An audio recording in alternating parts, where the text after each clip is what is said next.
ಸುಮಾರು ಈ ಒಂದು ಆಯೋಗದಲ್ಲಿ 4835 ಪ್ರಕರಣಗಳು ಕೇಸ್ ಮೂಲಕ ನಮ್ಮ ಆಯೋಗದಲ್ಲಿ ನಡೀತಾ ಇದೆ. ಸ್ವಾಮೀಜಿಯವರೇ, 4000 ಅದಲ್ಲದೆ ಪ್ರಕರಣಗಳ ಸಂಖ್ಯೆ ಅದನ್ನು ದಿನನಿತ್ಯ ಕಂಪ್ಲೇಂಟ್ ಬರ್ತಕ್ಕಂಥ ಒಂದು ಸನ್ನಿವೇಶಗಳಲ್ಲಿ 6750 ಕೇಸಸ್ಗಳು ದಿನನಿತ್ಯ ಬರ್ತಕ್ಕಂಥ ಕೇಸಸ್ಗಳು ಇದ್ದಾರೆ.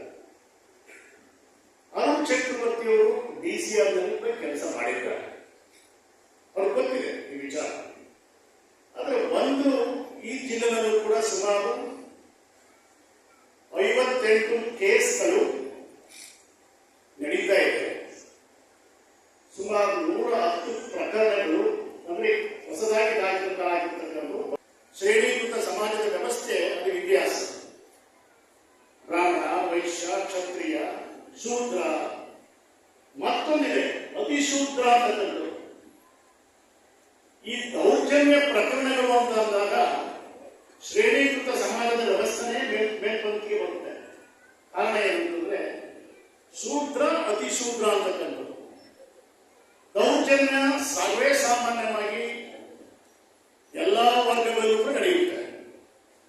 ಆದ್ರೆ ಅಸ್ಪೃಶ್ಯತೆ ಮಾತ್ರ ಈ ದೇಶದಲ್ಲಿ ಇರ್ತಕ್ಕಂಥದ್ದು ಎರಡೇ ಸಮಾಜಕ್ಕೆ ಮಾತ್ರ ನಿಮ್ಗೆ ಗೊತ್ತಿದೆ, ಅದು ಅಸ್ಪೃಶ್ಯ ಸಮುದಾಯ ಯಾವುದು ಅಂತಕ್ಕಂಥದ್ದು. ಇದನ್ನ ಯಾವ ರೀತಿ ತಡೆಗಟ್ಟಬೇಕು ಮತ್ತು ದೌರ್ಜನ್ಯ ಯಾವ ರೀತಿ ತಡೆಗಟ್ಟಬೇಕು ನಾವು ಅಂತಕ್ಕಂಥದ್ದು ಮಾರ್ಮಿಕವಾಗಿ ನಾವು ಯೋಚನೆ ಮಾಡ್ತೇವೆ.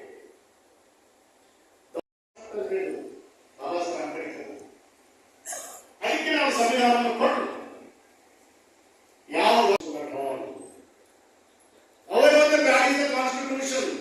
if the implementing thought is definitely good, if the implementing thought has got the environment, credibility and the sincerity, however the constitution becomes good ಅಂತಕ್ಕಂಥ ಮಾತನ್ನ ಹೇಳ್ತಾರೆ.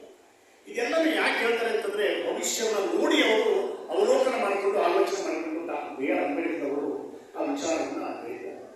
ಅದಕ್ಕೆ ಇತಿಹಾಸಕಾರರು ಮತ್ತೆ ನಮ್ಮಲ್ಲಿರ್ತಕ್ಕಂಥ ಮಹಾನ್ ವ್ಯಕ್ತಿಗಳು, ಇತಿಹಾಸಕಾರರಾಗಿರ್ಬೋದು, ಮಹಾನ್ ವ್ಯಕ್ತಿಗಳಾಗಿರ್ಬೋದು, ಈಗ ನಾವು ಹೇಳೋದು ನಮ್ಮ ಸ್ವಾಮೀಜಿಗಳು, ಕನಕದಾಸರು